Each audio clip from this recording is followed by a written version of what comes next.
saya Syekh Hotang Marsoid masih dalam hukum dagang, bagian yang ketujuh. Topiknya adalah hubungan hukum yang ada dalam perusahaan. Baik, akan saya paparkan sedikit ya. Nah, dalam suatu perusahaan, peranan pengusaha tentu tidak dapat kita abaikan. Ya. Mereka inilah yang memiliki harta kekayaan. Mereka inilah yang disebut pemilik modal atau pemilik saham. Ya. Dalam menjalankan aktivitasnya di bidang perusahaan, tentu pengusaha ini pasti ya dan selalu dibantu oleh orang lain. Nah, bantuan itu atau hubungan bantuan itu boleh itu dalam bentuk pemberian kuasa, ya, dan boleh dalam bentuk hubungan hukum perburuhan. Nah, di sini akan kita bahas adalah hubungan hukum antara pengusaha dengan pemimpin perusahaan, satu, dan yang kedua adalah pengusaha dengan pembantu pengusaha. Nah, dalam bahasan sebelumnya telah disebutkan bahwa perusahaan terdiri atas perusahaan kecil, perusahaan menengah, dan perusahaan besar. Nah, pada perusahaan kecil dan menengah, biasanya pemilik ya, itu langsung menjadi pemimpin perusahaan. Walaupun ada juga kadang-kadang begini, perusahaan menengah bisa menentukan salah seorang di antara sekutunya atau pemilik modal menjadi pemimpin perusahaan tersebut. Nah, itu kalau di perusahaan dalam bentuk persekutuan, apakah itu firma atau CV. Nah, dalam perspektif hukum, ya, pemimpin perusahaan dianggap sebagai organ tersendiri, sehingga pemimpin perusahaan ini memiliki hak dan kewajiban dalam mengelola perusahaan serta bertanggung jawab kepada pengusaha dia. Ya, pemimpin perusahaan ini bertanggung jawab kepada pengusaha atau pemegang modal atau pemegang saham. Nah, pada dasarnya pemimpin perusahaan bukanlah sebagai pemilik dan sebenarnya juga tidak boleh dipandang sebagai pemilik. Walaupun terkadang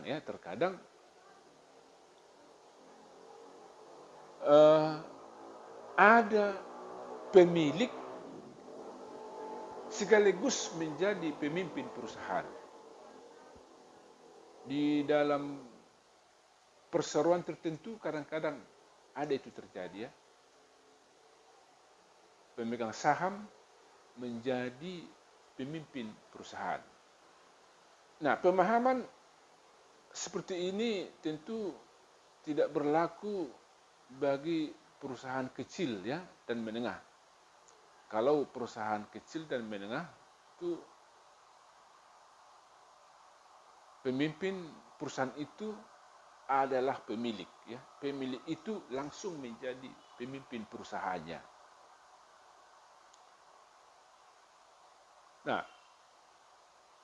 dalam pemahaman yang seperti ini ya, sebenarnya harus jelas dalam konteks hukum. Sehingga kedudukan pemimpin perusahaan dengan pemilik perusahaan terpisah sama sekali. Jadi harus jelas dia.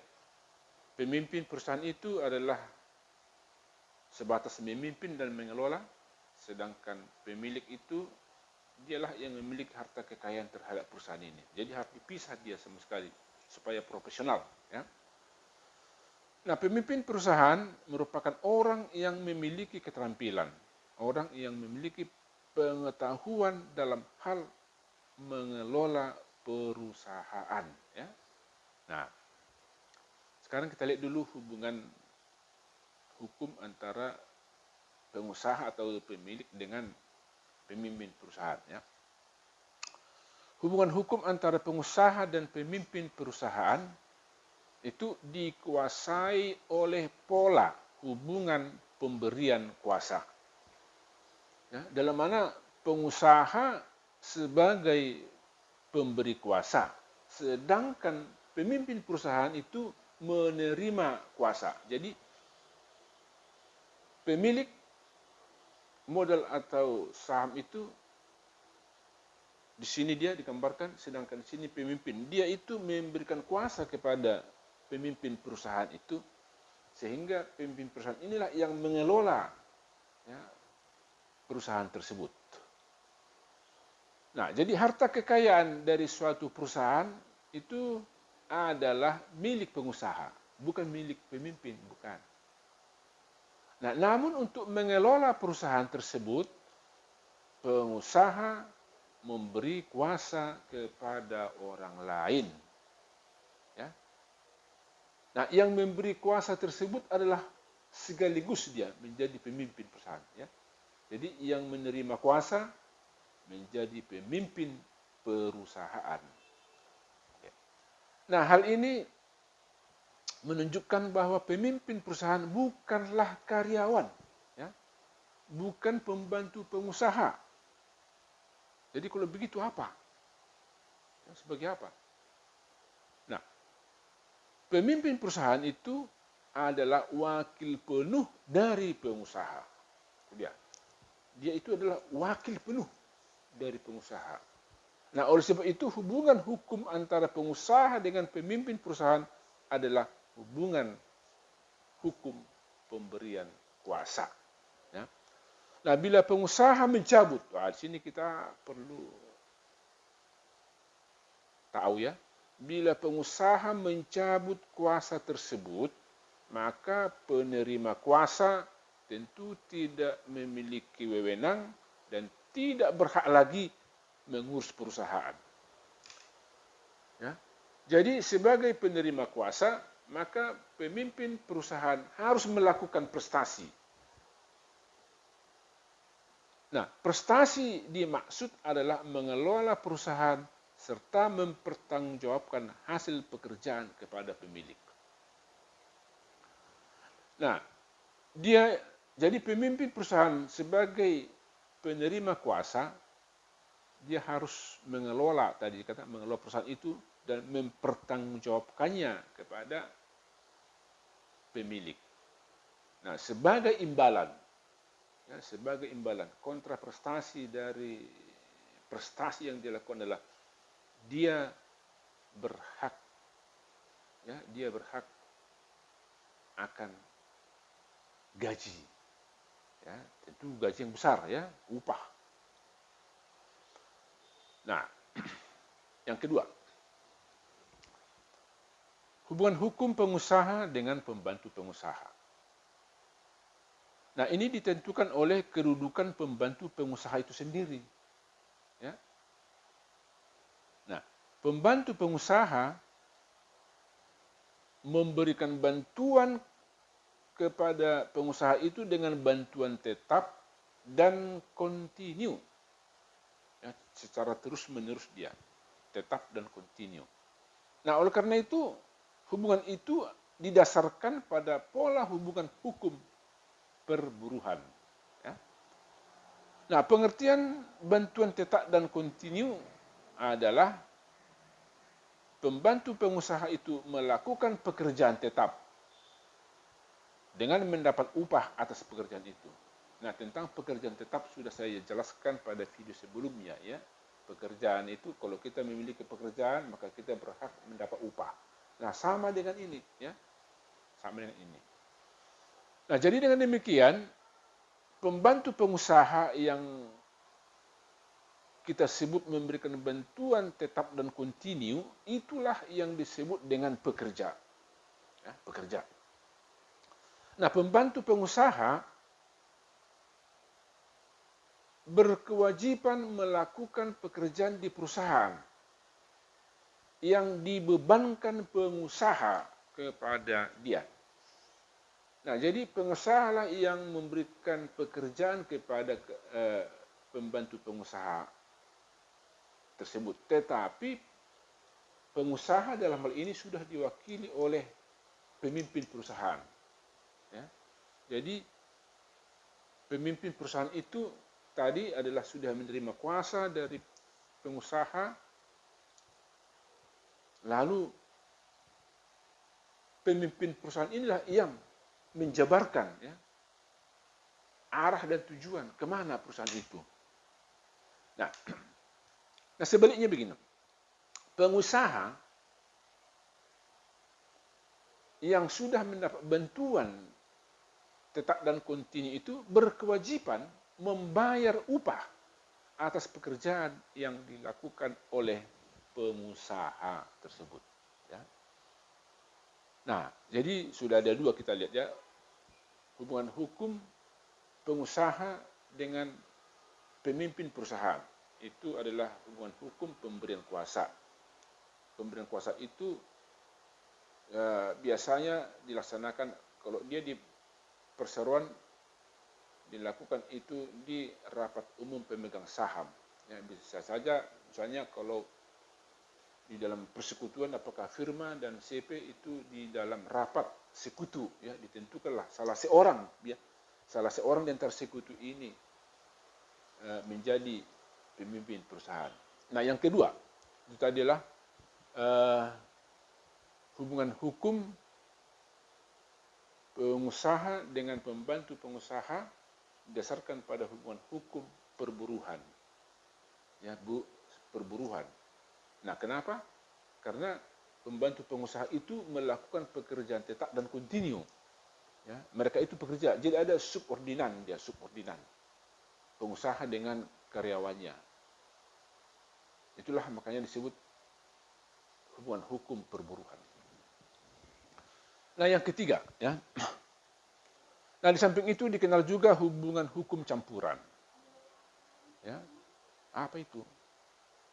Yaitu perpaduan hubungan perburuhan dengan pemberian kuasa.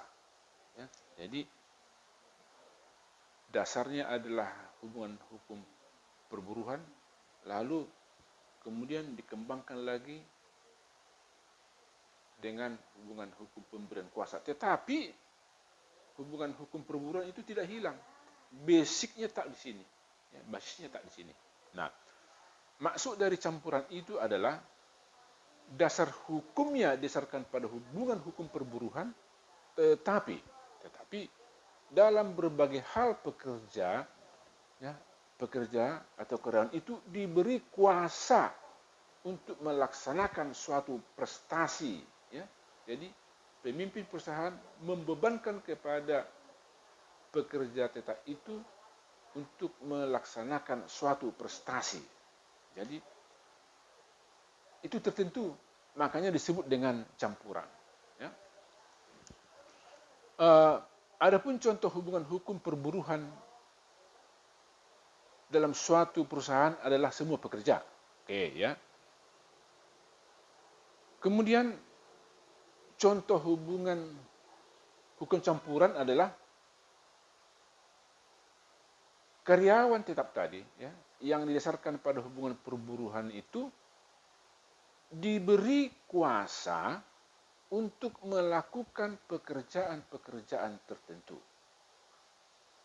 Diberi kuasa untuk melakukan pekerjaan-pekerjaan tertentu. Misalnya, mereka itu adalah pemegang prokurasi. Ini sudah saya jelaskan apa itu pemegang prokurasi. Nah, kemudian pengurus filial. Ini juga sudah saya jelaskan apa itu pengurus filial. Dan pedagang berkeliling juga ini sudah saya jelaskan. Nah, jadi pemegang prokurasi, pengurus filial, pedagang berkeliling, ya, mereka ini pada dasarnya adalah karyawan tetap atau pekerja tetap, tetapi mereka dibebankan lagi, diberi kuasa lagi untuk melakukan pekerjaan tertentu, ya, pekerjaan tertentu. Jadi itu bisa saja tidak permanen, tetapi boleh permanen, boleh permanen. Nah, jadi dengan demikian, ya, ada 3 hubungan hukum kita lihat di dalam hubungan suatu perusahaan, ya, antara pengusaha dengan pembantu pengusaha ini. Satu hubungan hukum dengan pemimpin perusahaan adalah pemberian kuasa, satu dengan pembantu pengusaha adalah hubungan hukum perburuhan, satu lagi dalam bentuk hubungan hukum campuran. Yang berdasarnya adalah hubungan hukum perburuhan, tetapi mereka juga dibebankan untuk melaksanakan suatu pekerjaan tertentu. Baik, terima kasih. Sampai sekian.